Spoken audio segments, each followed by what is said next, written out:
Buenas tardes.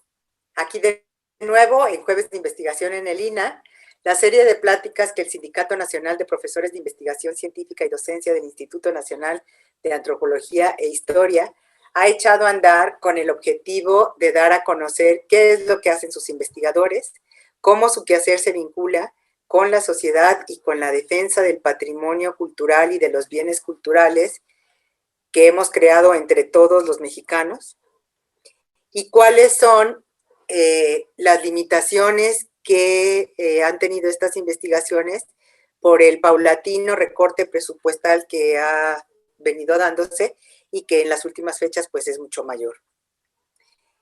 Soy María Gracia Castillo, integrante de la Asociación de Profesores Jubilados del sindicato, y atrás del escudito morado que está ahí está Daniel Ruiz Cancino, secretario de organización del comité del sindicato, quien lleva toda la cuestión técnica de este proyecto. Hoy nos acompaña Laurelena Corona de la Peña. Ella es investigadora de la Dirección de Etnología y Antropología Social del INA. Tiene una primera formación como licenciada en Dietética y Nutrición, de ahí de los que nos va a platicar seguramente, y estudió la licenciatura en Etnología, la maestría y doctorado en Historia y Etnohistoria en la ENA, la Escuela Nacional de Antropología e Historia. Ha realizado investigación sobre las cocinas de México, los pueblos, barrios y colonias de la Cuenca de México y el trabajo minero en Zimapán, Hidalgo. Ha publicado y presentado ponencias y conferencias sobre estas temáticas. En colaboración con la doctora Catherine Wood Esselman, coordinó el volumen Comida, Cultura y Modernidad en México, Perspectivas Antropológicas e Históricas, publicado por la ENA en el 2011. Es coordinadora académica del Seminario Permanente La Investigación Histórico-Antropológica de la Comida, Metodología y Heurísticas, desde su inicio en 2014. Este seminario se desarrolla actualmente en la ENA.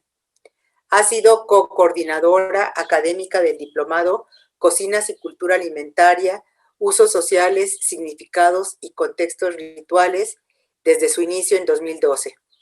Este programa que se desarrolla anualmente en la ENA. Cuéntanos de tu proyecto, de tus trabajos, por favor, Laura. Gracias, María Gracia. Es un gran gusto estar aquí en este espacio el día de hoy. Agradezco mucho la oportunidad de participar en este importante esfuerzo que realiza el comité de nuestro Sindicato Nacional de Profesores de Investigación Científica y Docencia del INA. Y este esfuerzo me parece muy importante porque a través de él se difunden los distintos trabajos de los compañeros que trabajamos en el INA. Entonces, pues muchas gracias María Gracia Castillo Ramírez y Daniel Cancino, ambos colegas que están desarrollando esta serie. Me voy a permitir compartir la pantalla para compartir con ustedes el trabajo que he estado desarrollando a últimas fechas, bueno, últimas fechas más de 10 años. Es el más reciente porque el de Zimapán pues era otro tema, pero ahora he estado trabajando más bien el patrimonio biocultural desde la mirada de la antropología de la comida. Entonces quiero platicarles hoy sobre esto. Aquí ven una fotografía de Leonardo Vega que fue tomada en una feria del maíz y otras especies nativas. Entonces, pues lo que voy a presentarles hoy es el patrimonio biocultural, una mirada desde la antropología de la comida. Primero, pues les quiero compartir que he dividido esta exposición en varios puntos. En primer lugar, quiero platicarles un poco de la diversidad de estudios que hay sobre la alimentación, las cocinas y la comida en nuestro país, para después aterrizar en qué plantea la antropología de la comida en específico, y hablarles un poco de los conceptos operativos que utilizamos, en particular comida, patrimonio y cocina. Y una vez que les hable de los conceptos, pues platicarles un poco más sobre las cocinas de México como un patrimonio biocultural. Y concluiré con los aportes de la antropología de la comida. Ese es el plan de exposición. Y para empezar, quiero pues, tocar el primer punto y decirles que en México Desde hace varias décadas existen varios grupos que han estado trabajando los temas de alimentación y de la comida desde distintas perspectivas, desde las muy clínicas, desde otras más sociales, y en el ámbito de la antropología yo distingo, desde mi experiencia, tres tipos de estudios o trabajos. El primero, la antropología de la alimentación; otro, que es el estudio de las cocinas; y finalmente, en el que yo he estado trabajando, que es la antropología de la comida. ¿Qué es lo que caracteriza a cada uno de estos grupos de trabajo? Que hay que decir que se encuentran en distintas instituciones y puede haber varios grupos que trabajan desde la antropología de la alimentación, varios que trabajan desde los estudios de las cocinas y varios que trabajan desde la antropología de la comida. De los dos primeros, aquí les presento un cuadro donde estoy distinguiendo las diferencias. ¿Cuál es el objeto de estudio de la antropología de la alimentación? Pues la propia alimentación humana. Y aquí pues es importante este matiz, porque también existen pues grupos y existen instituciones que trabajan en la alimentación animal, tienen otros fines. Entonces, por eso la importancia de puntualizar. En cambio, los estudios sobre cocinas se enfocan más bien en las prácticas culinarias. La metodología que emplean los colegas que trabajan desde la antropología de la alimentación tiene mucho que ver con un vínculo con la medicina, y entonces su metodología puede ser clínica y etnográfica, también histórica, pero fundamentalmente el núcleo es desde la clínica, en los conceptos de salud. Y las cocinas, en cambio, trabajan más sobre la historia de la comida, también trabajan mucho sobre el gusto, las distintas sensaciones que tenemos en los órganos de los sentidos, cómo se asocia el olfato con el gusto y cómo desarrollamos estos conceptos e ideas sobre los sabores. Ese es un interés central en los estudios sobre cocinas, y de ahí su metodología, que puede incluir el uso de laboratorios de gusto, por ejemplo, para probar sabores y distinguir este tipo de cuestiones. ¿Qué preguntas o a partir de qué preguntas construyen sus proyectos los colegas que trabajan en la antropología de la alimentación? Pues se preguntan sobre la salud, que era algo que comentaba, y en ese sentido se preguntan sobre las dietas, que bueno, dietas no nada más es lo que una nutrióloga o un médico, sino es el régimen alimentario que tenemos cotidianamente. También se preguntan sobre el gasto energético y los sistemas alimentarios. El núcleo es la salud, alimentación vinculada a la salud. Mientras que en los estudios sobre cocinas les interesa más bien la historia, que puede ser la historia de los ingredientes, también puede ser la historia de los platillos, y también la historia de cómo se han ido construyendo distintos sistemas de percepción, porque a partir de esto pues se desprenden muchas implicaciones. Podemos pensar, por ejemplo, en la comida industrializada, que ha sido diseñada para tener sabores estandarizados, y en ese sentido pues es muy importante estos estudios de la percepción. Como les había comentado, la antropología de la alimentación está muy vinculada a el área médica y al área de la nutrición clínica, nutrición humana, porque también existe la nutrición animal, que se especializa en ver cómo alimentar a los animales que están bajo crianza para producir alimentos o otros bienes. Entonces, esta antropología de la alimentación tiene un vínculo muy fuerte con las áreas médicas y de la nutrición, mientras que los estudios de cocinas se han vinculado más a la gastronomía. Pensemos en todas estas escuelas de gastronomía de distintas regiones del mundo que existen aquí en México: escuela de gastronomía francesa, española, o la escuela de gastronomía mexicana, y se interesan más bien en estas prácticas culinarias, cómo preparar un platillo, cómo presentarlo, y todas las cuestiones que tienen que ver con esto, y también están vinculados muy cercanamente a la antropología de los sentidos. Cómo generar una experiencia alimentaria o culinaria, más bien, cómo generar esta experiencia culinaria, y hay un sinfín de estudios muy interesantes en ambas áreas, ¿no? Ahora, yo trabajo lo que es la antropología de la comida. Esta antropología de la comida, sus bases, su agenda, sus conceptos teórico-metodológicos centrales, los hemos tomado a partir de las propuestas de Sidney Mintz, que fue un antropólogo estadounidense que en uno de sus libros planteó toda esta agenda de la antropología de la comida, y una de sus alumnas que estudió con él y realizó su tesis de doctorado fue la doctora Catherine Good, que lleva muchísimos años trabajando en México y que también es colega de Lina, que está adscrita al posgrado de la ENA.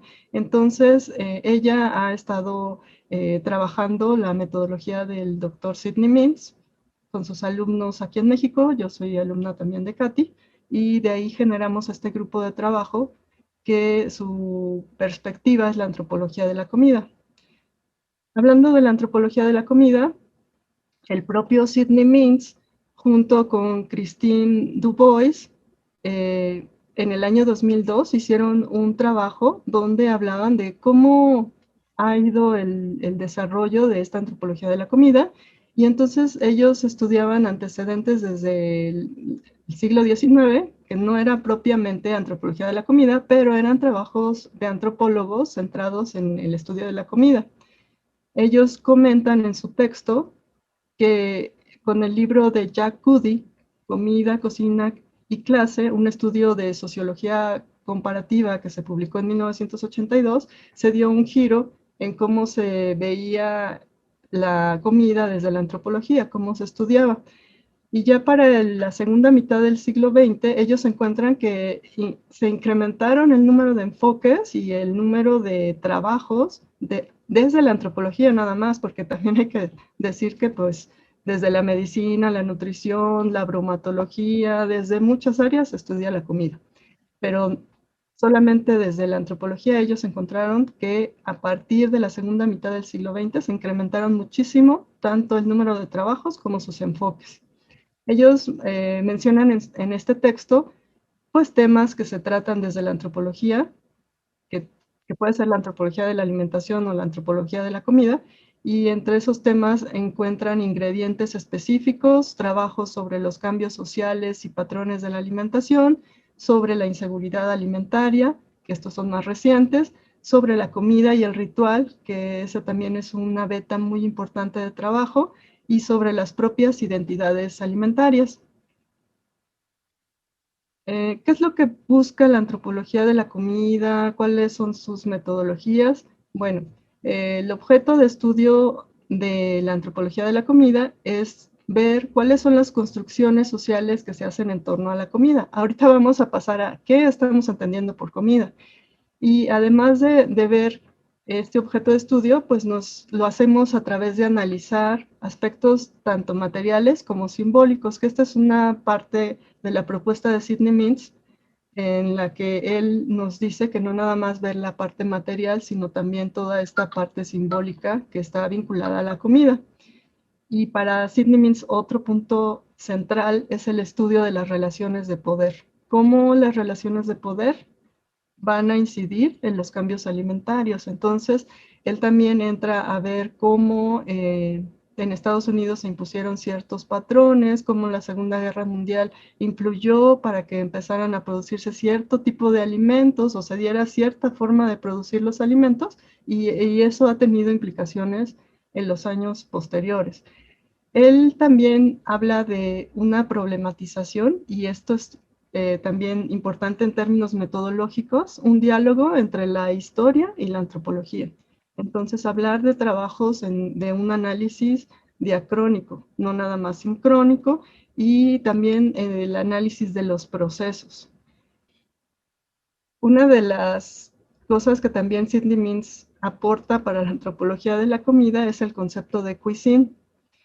Nosotros lo podemos traducir como cocinas o como tradiciones culinarias, o bien, y estas cocinas y estas tradiciones culinarias son propiamente un patrimonio biocultural. Ahorita más adelante voy a explicar cómo lo estamos entendiendo y por qué esta definición. Y finalmente, en la antropología de la comida también estamos retomando propuestas de Cherry Horner, que fue una alumna de Clifford Geertz. Entonces, ella lo que propone es ver a la etnografía no nada más como una parte metodológica, sino toda una postura intelectual y ética. El ver la perspectiva EMIC y ver a nuestro propio cuerpo como una herramienta de trabajo. Los antropólogos, pues cuando hacemos trabajo de campo, a, aplicamos lo que hemos llamado la observación participante y entonces tenemos que experimentar en nuestro propio cuerpo los sabores, los olores de esa comida y todas las sensaciones y experiencias que hay en la elaboración de la comida o en la distribución de la comida, en todos los procesos involucrados. Entonces, Cherry Horner destaca este punto y también habla de la importancia de registrar tanto las percepciones que tengamos en el trabajo de campo como los nombres locales que se utilizan para las distintas elementos que estudiamos en campo. Y entonces paso a otro punto que me interesa mencionar el día de hoy, es recordar que cuando trabajamos en investigaciones, sean de antropología, sean de medicina, sean incluso investigaciones filosóficas o de cualquier ámbito, siempre utilizamos conceptos. Tenemos que definir qué estamos entendiendo por cada una de las cosas que estudiamos, pero estos conceptos son conceptos operativos, o sea, realmente no existen en la realidad, son enunciaciones, son definiciones que utilizamos para llamar a las cosas. Y a veces, de alguna forma, tal vez el propio investigador no lo hace, pero sí algún político o en otros ámbitos, los conceptos operativos que utilizamos se pueden convertir en una forma de ejercer poder sobre algún tipo de población. Entonces tenemos que tener claro que estamos usando conceptos y que son operativos, son definiciones claras y concisas que utilizamos para nuestras investigaciones y es importante que definamos de dónde las tomamos, aclarar las fuentes, de dónde construimos nuestros conceptos operativos y de aquí sale a relucir el trabajo de George Lukács, que es un filósofo y político húngaro, que habló de un problema de cuando uno hace un concepto y luego lo quiere aplicar y forzar a la realidad, a esta camisa de fuerza de un concepto, se puede hablar de una cosificación o una reificación. Y es algo que nos ha pasado en distintos ámbitos y la antropología no es la excepción. Entonces, este filósofo hizo un ensayo en 1923 donde hablaba de este problema y se publicó este ensayo en un libro en 1967, donde se compilaron varios trabajos de este autor, pero llama mucho la atención que en la traducción al inglés no se incluyó precisamente este ensayo y en las traducciones al español, que seguramente se hicieron a partir de las traducciones del inglés, pues tampoco existe. ¿Qué es lo que pasa con la reificación o la cosificación, el imponer los conceptos? Pues que el solo acto de nombrar algo ya es un acto de poder, que al etiquetar a los seres vivos, a las personas, a los objetos, a los procesos, tiene implicaciones y por lo tanto tiene responsabilidades éticas para los investigadores. Por eso pues es necesario que hagamos explícitos nuestros conceptos operativos y esto es una cuestión ética. Tenemos una responsabilidad muy fuerte, todos los investigadores, y eso nos incluye a los antropólogos, historiadores, conservadores, arqueólogos, todos los colegas que trabajamos en el INAH, tenemos una responsabilidad social en la generación y transmisión del conocimiento. Y después de eso, bueno, ya voy a regresar a la comida. Necesitaba decirles eso para después plantearles cuáles son los conceptos operativos que estamos utilizando desde la antropología de la comida.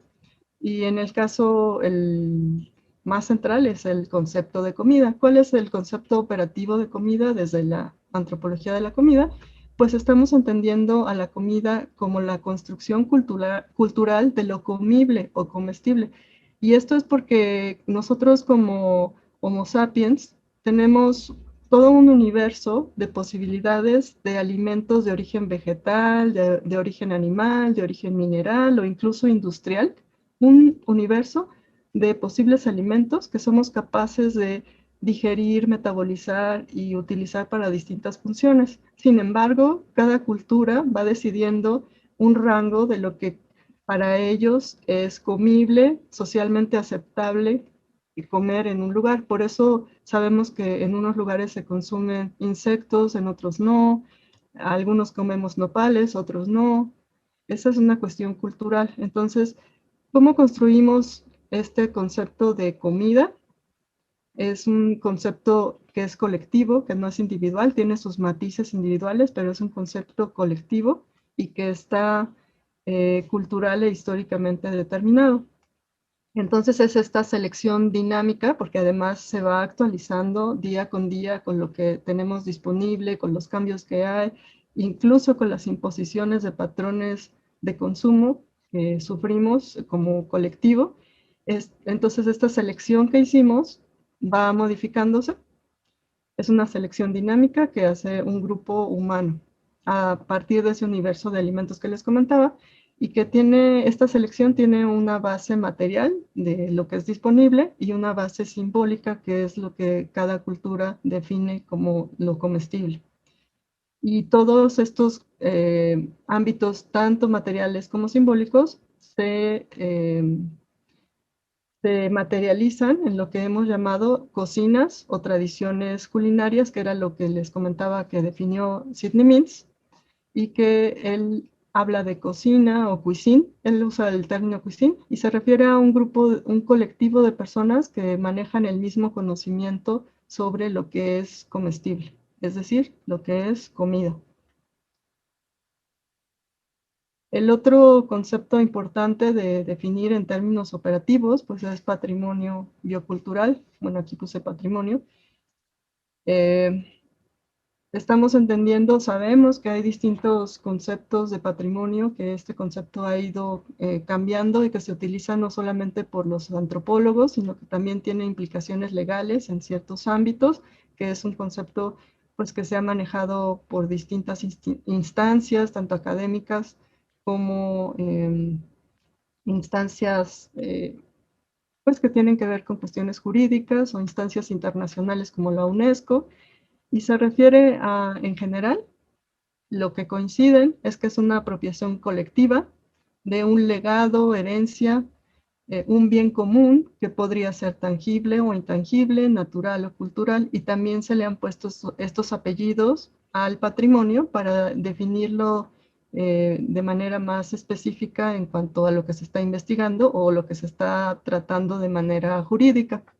Si hablamos de bienes, podemos hablar de cuestiones de la naturaleza, como el territorio, como lo que hay en ese territorio, pues las montañas, los cuerpos de agua, toda esta riqueza que pueden tener los distintos pueblos, pero también hablamos de los objetos, que estos objetos pueden ser desde una imagen religiosa o pueden ser los objetos del uso cotidiano. Pensemos, por ejemplo, en un molcajete, un metate, un molinillo, esto a nivel familiar, pero también a nivel colectivo. Y también aquí en el patrimonio estamos pensando en los conocimientos. Esta es la parte tal vez que en ciertos ámbitos se considera como el patrimonio intangible, pero todo el conocimiento para poder seleccionar los ingredientes, para poder elaborar los platillos o bebidas, para poder producir los instrumentos para elaborar la comida, para todo el conocimiento para conocer los ciclos de la naturaleza vinculados a los alimentos, el conocimiento de qué grupos de edad pueden o no consumir cierto platillo, cierta bebida. Esto es parte del patrimonio. También los sistemas de organización social, quién cocina en la fiesta, quiénes ayudan, cómo se va transmitiendo este conocimiento a las nuevas generaciones, eso también forma parte de este patrimonio. Y todo patrimonio pues tiene implícito el derecho colectivo a su disfrute. Esto en términos de la ley orgánica del INAH pues, es lo que se refiere al uso social del patrimonio, y este derecho al disfrute, que es colectivo, implica una responsabilidad: conocer este patrimonio, cuidarlo, mantenerlo, resguardarlo, transmitirlo a las siguientes generaciones, y esto también está establecido en la Ley Orgánica del INAH como parte de sus funciones sustantivas. Aquí hay algunas fotos del patrimonio biocultural en el que estamos entendiendo este vínculo muy fuerte entre los bienes naturales y estos conocimientos, toda la cultura. Y entonces tenemos aquí unas poquitas de las muchas especies de maíz que hay en nuestro país. Nuestro país es un centro de origen y domesticación del maíz.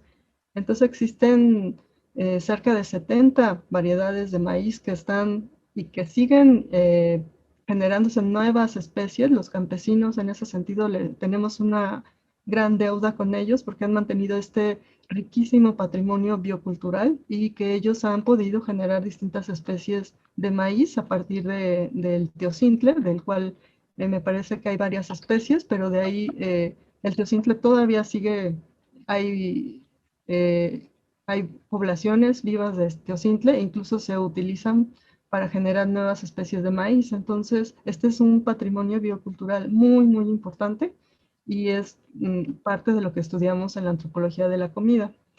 Acá tenemos una fotografía del festejo del 3 de mayo en el pueblo de San Gregorio Atlapulco, en Xochimilco, y en estas celebraciones, como en la mayoría, más bien todas en México, tienen una fuerte presencia de alimentos, tanto en los preparativos como en la propia fiesta. Y aquí tenemos también otro ejemplo de patrimonio biocultural, y esto que ven acá atrás es una portada hecha con flores naturales. Esto en el pueblo de La Candelaria, Coyoacán, dentro de la Ciudad de México, y esto también implica un conocimiento de la naturaleza, una organización social para poder elaborar estas portadas y los tapetes de acerrín, y durante la preparación de esto, pues también está muy relacionada a la comida. Entonces, como vemos, esta idea de patrimonio pues tiene diferentes matices, y, y para poder pensar en patrimonio pues hay procesos eh, que, que generan esto, que a algo se le llame patrimonio.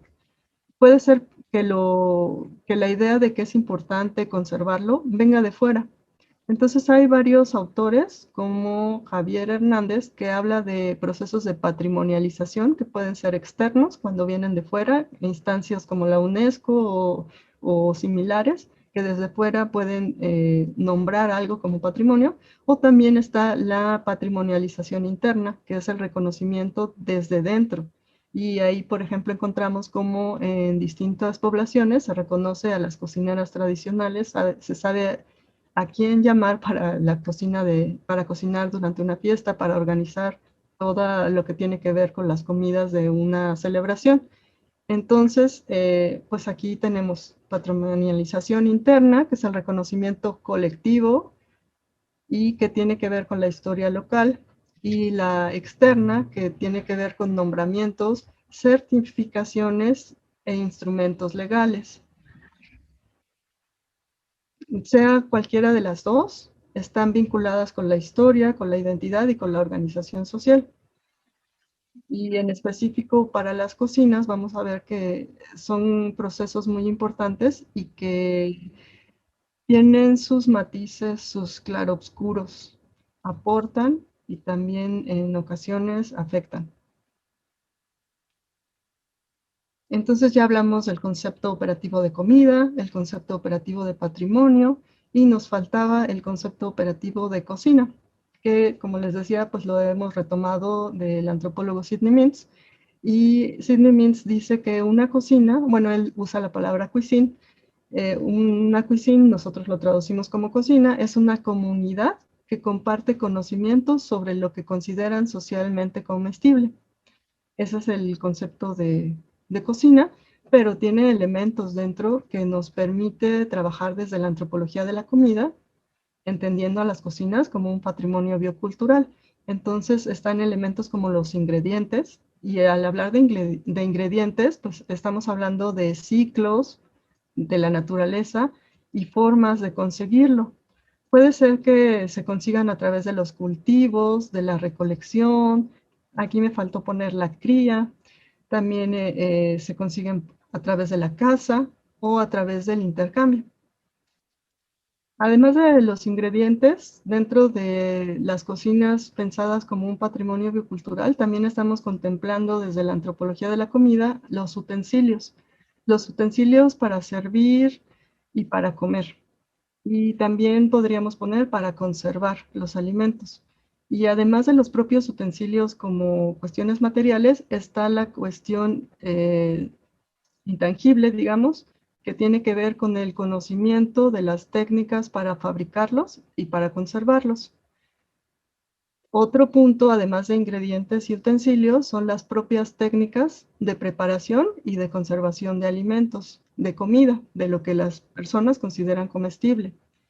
Y aquí también estamos considerando el uso social de los alimentos, de los platillos, de las bebidas, aderezos, de los utensilios y de las técnicas, el uso social que dan las personas a este patrimonio biocultural. Si se utiliza, qué es lo que se utiliza en la cocina cotidiana, qué es lo que se utiliza en la cocina de fiesta, qué es lo que se utiliza en la cocina para curar ciertas enfermedades, qué es lo que se utiliza en la cocina dedicada no a las personas, sino a otro tipo de entidades.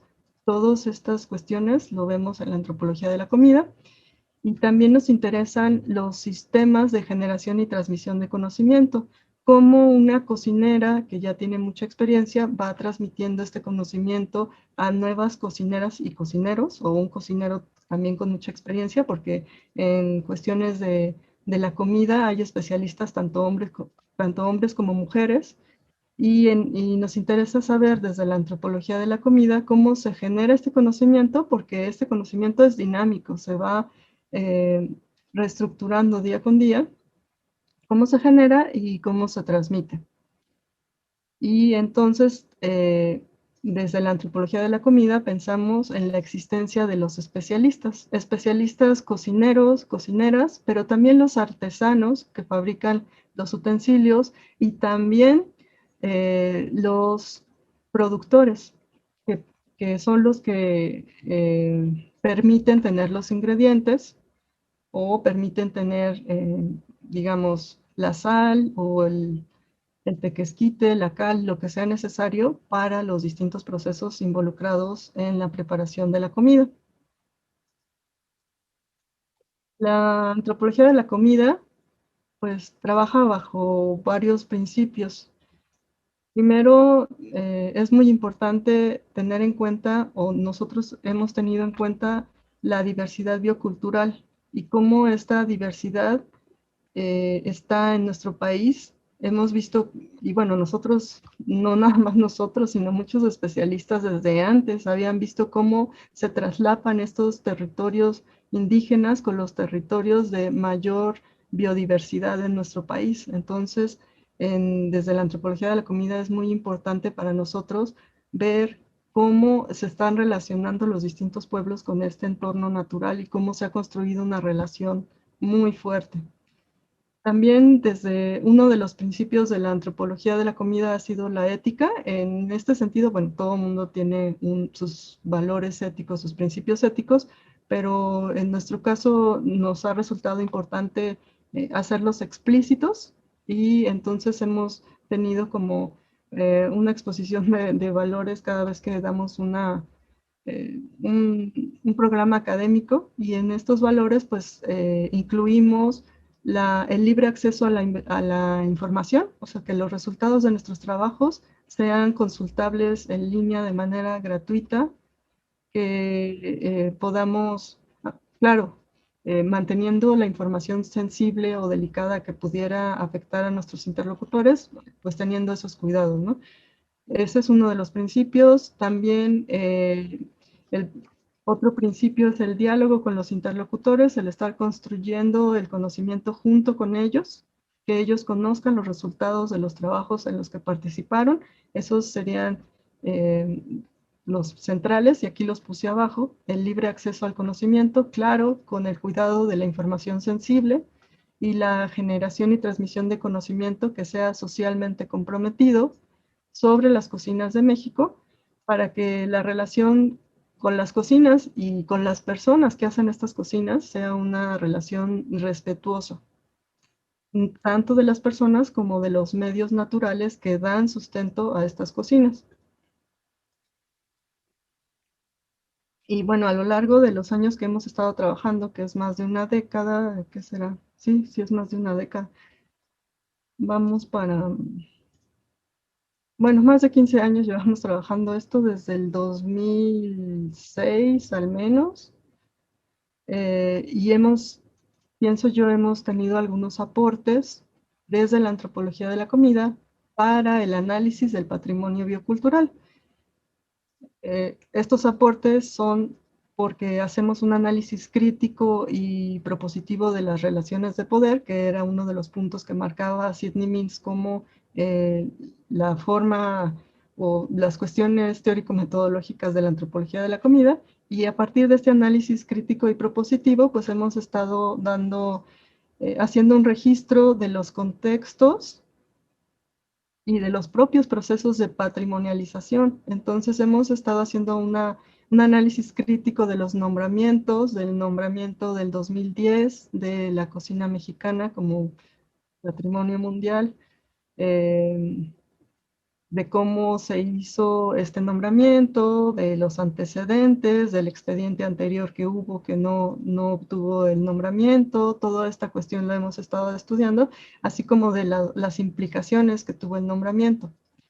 También hemos estado trabajando los procesos de la alimentación, la producción, distribución y consumo, pero desde la interlocución con las personas pues, los especialistas de las cocinas, las cocineras, los productores, los artesanos. Eso hemos estado trabajando. Esta es una fotografía de un evento que tuvimos en septiembre del 2019, donde agradecimos a 6 de los profesores que han sido pues, fundamentales para generar una postura teórica y metodológica y práctica de la antropología de la comida. Y estos 6 profesores se reconocieron, 6 profesores del Diplomado de Cocinas y Cultura Alimentaria en México, de la ENA. Se hizo ese homenaje, y entre los 6 profesores, bueno, estaba la maestra Cristina Barros, el maestro Marco Buenrostro, el maestro Yuri de Gortari, Edmundo Escamilla, fundadores de la Escuela de Gastronomía Mexicana, también el doctor Andrés Medina, el maestro Jesús Antonio Machuca. Eran los 6, y también dimos un reconocimiento a las guardianas de la tierra del maíz, un grupo de hombres y mujeres que en Tlaxcala están defendiendo sus cocinas, desde defender sus ingredientes y todos los procesos que implican. Aquí están varias de las guardianas de la tierra del maíz. Otros aportes que podríamos mencionar sobre la antropología de la comida, pues es que se ha hecho el registro y la defensa de los usos sociales de este patrimonio biocultural que son las cocinas. Y también, bueno, ya habíamos dicho que estamos estudiando las relaciones de poder, pero también las estamos estudiando en cuanto a los cambios de los patrones de alimentación y las implicaciones sociales de estos cambios. Aquí estamos pensando en los efectos de la llamada modernidad y todas las cuestiones de los alimentos industrializados, la agroindustria, el uso de agroquímicos, etcétera, y cómo está afectando a las cocinas en México.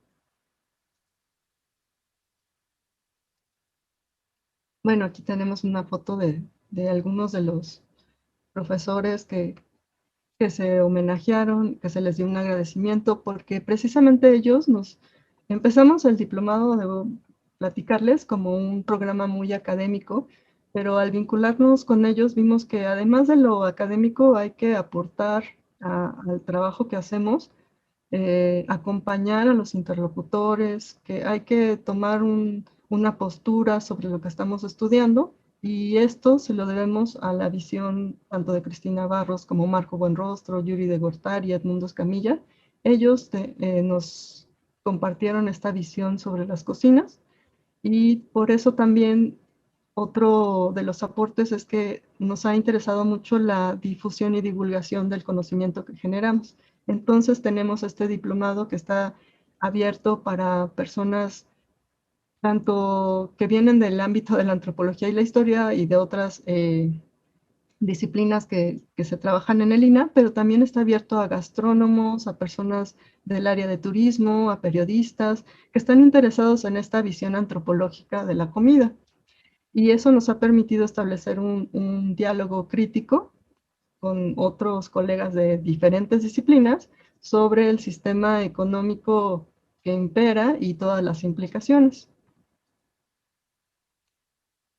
Pero bueno, como en todos lados, tenemos muchas tareas pendientes y entre esas tareas pendientes, pues tenemos que seguir acompañando a nuestros interlocutores en la defensa de sus territorios, de su patrimonio biocultural, en específico lo que tiene que ver con las cocinas, pues de las especies de maíces y de otras plantas, de fauna, eh, acompañarlos en esta defensa, también en la defensa de sus cocinas locales.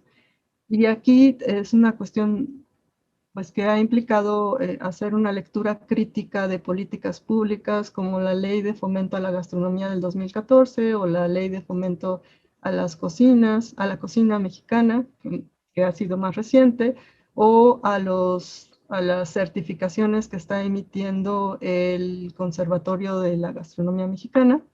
Entonces hemos tenido que hacer esta lectura crítica y hemos hecho varios conversatorios con colegas del INA y de fuera del INA analizando estas políticas. Sin embargo, todavía nos hace falta tener códigos éticos. Sabemos que hay códigos éticos para los antropólogos, al menos en Estados Unidos, y que esto surgió a partir de la guerra de Vietnam y que tuvieron que poner límites a la actividad antropológica en una cuestión ética. Aquí en México se está trabajando en esto. Hay varias instituciones que están trabajando en la generación de códigos éticos y falta hacerlo para específicamente los estudios de la comida en México, para la generación y administración de acervos, que también es otro punto importante en cuanto a la actividad del INA, y también toca al INA en cuanto al manejo de los recursos públicos. Más tareas pendientes, y esto es un resumen de tareas pendientes porque hay muchas, pero las que quería compartirles el día de hoy, también nos hace falta un diálogo más fluido y respetuoso con otros grupos académicos que están estudiando la alimentación o la comida o otros temas, pero a veces no es muy fluido ni muy amable. Y pues falta esto, un diálogo más fluido y respetuoso con otros grupos académicos, sociales, políticos, porque la idea es sumar esfuerzos para la solución de problemas nacionales, como lo indica nuestra ley orgánica del INA. También nos hace falta implementar mecanismos más transparentes y recíprocos de comunicación y colaboración entre pares. Y en resumen, una antropología, yo diría, una antropología más humilde y respetuosa, tanto entre los colegas como con los alumnos, con los interlocutores y con la propia disciplina.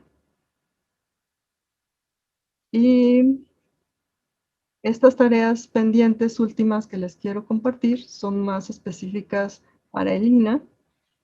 Nos hacen falta condiciones dignas de trabajo para los jóvenes antropólogos en el INA, antropólogos, historiadores, conservadores, arqueólogos, todas las disciplinas que maneja el INA.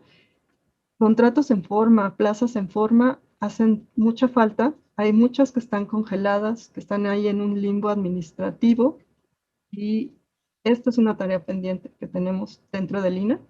También hace falta fortalecer el área de investigación a través, no nada más, que sí es muy necesario un incremento presupuestal, pero también recuperar los capítulos 1000, 4000 y 5000 en cuanto a objetos del gasto fiscal. porque hace muchos años que esos, bueno, sobre todo el 4000 y el 5000, no han sido ejercidos por investigadores o por muy pocos, y recientemente el capítulo 1000 ha tenido muchas complicaciones, y esto está vinculado con la falta de condiciones dignas de trabajo para los jóvenes antropólogos, y también hace falta fortalecer la labor del INAH a través de reorganizar las tareas, permitiendo que se den estos diálogos interdisciplinarios y la interlocución en un sentido amplio. Pues se necesita democratizar más al INAH, reestructurarlo. De lo más valioso que tiene el INAH, pues tal vez suene mal decirlo, pero somos sus trabajadores, y si trabajamos en conjunto, tenemos un potencial muy fuerte para poder solucionar problemas nacionales. Necesitamos estar más en comunicación entre distintas direcciones, distintas disciplinas. Y otro punto que es también muy difícil en el INAH actualmente es la cuestión de los problemas de difusión y divulgación, las publicaciones que tardan muchísimo, y aquí también el sindicato ha estado apoyando esta situación, generando su propio sello editorial para dar salida a muchos materiales que si no estarían dormidos años en un cajón. Y todo esto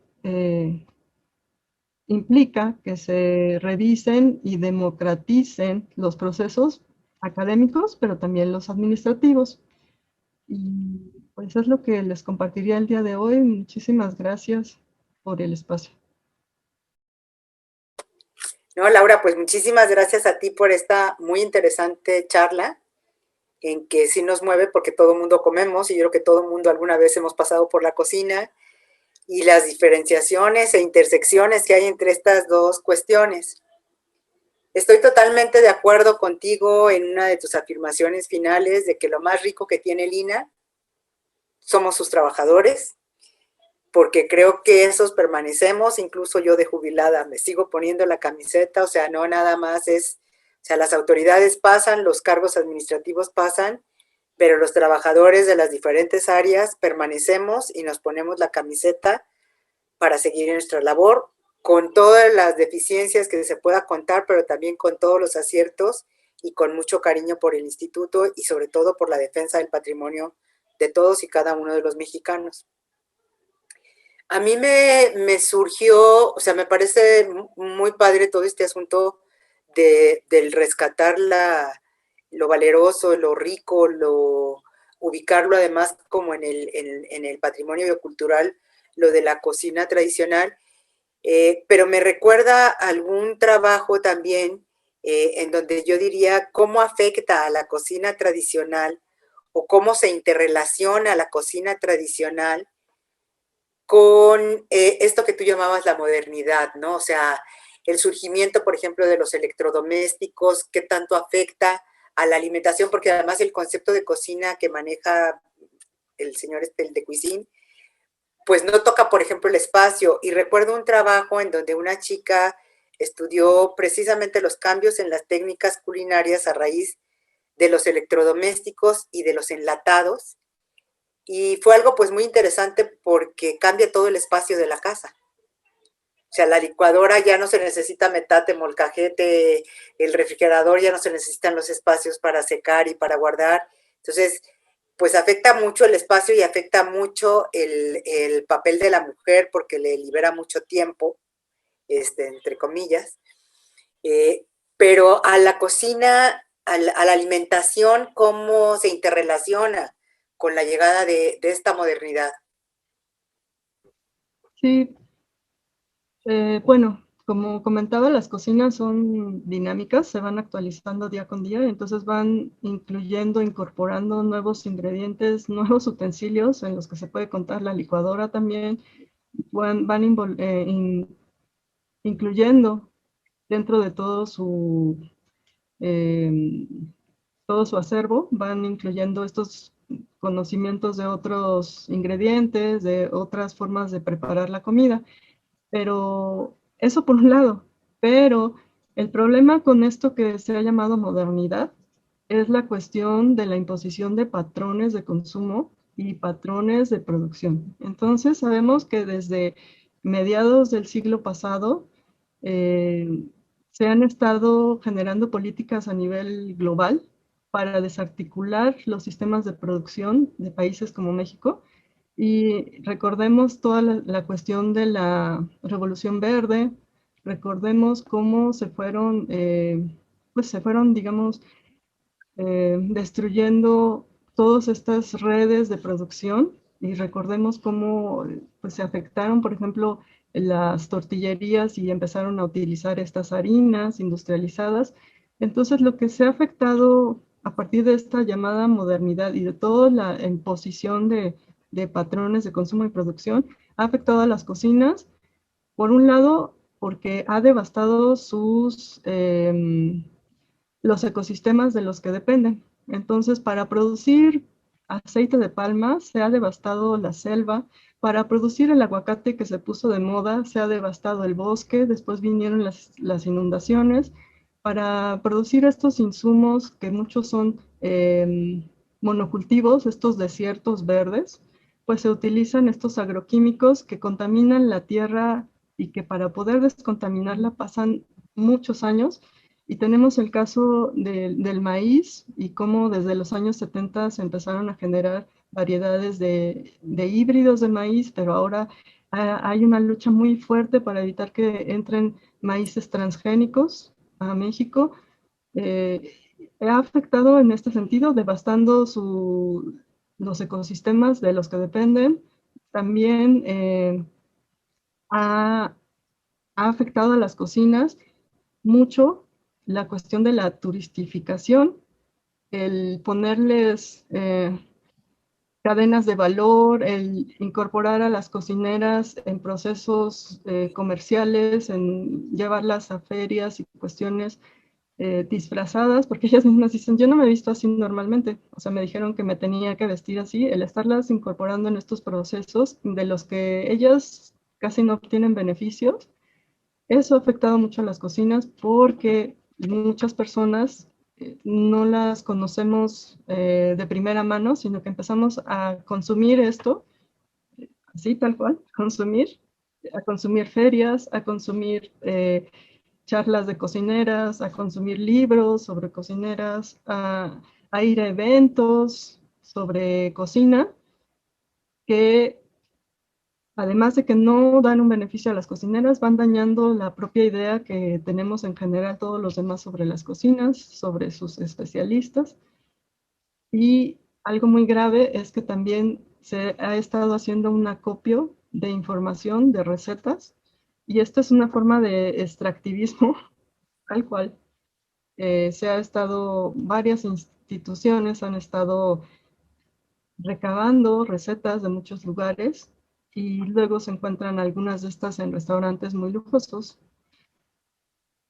Este es un problema. Otro problema que está afectando a las cocinas es el otorgamiento de certificaciones como cocineras o cocineros tradicionales, en los que estos especialistas tienen que pagar para que les den estas certificaciones y además tienen que tomar cursos de higiene porque están descalificando sus procedimientos como antihigiénicos y cursos de otras cosas. Y esto lo encontramos también en otros ámbitos, como en el ámbito de la partería. Son procesos que se están dando en muchos espacios y que están afectando mucho al patrimonio biocultural de nuestro país. Laura, pues muchísimas gracias. Nos dejas un poco escalofriados de saber que pues el capital, el poder, se mete hasta en lo más elemental, nuestra alimentación, y pues nos despoja, ¿no? Nos despoja hasta de nuestro cuerpo, de nuestra salud y de todo a través de eso. Y bueno, gracias por los que se dedican a rescatar toda esta riqueza y este patrimonio de todos y cada uno de los mexicanos para su difusión. Esperemos que esto contribuya también a su difusión y divulgación para que nos cuidemos nuestra alimentación. Muchas gracias, Laura.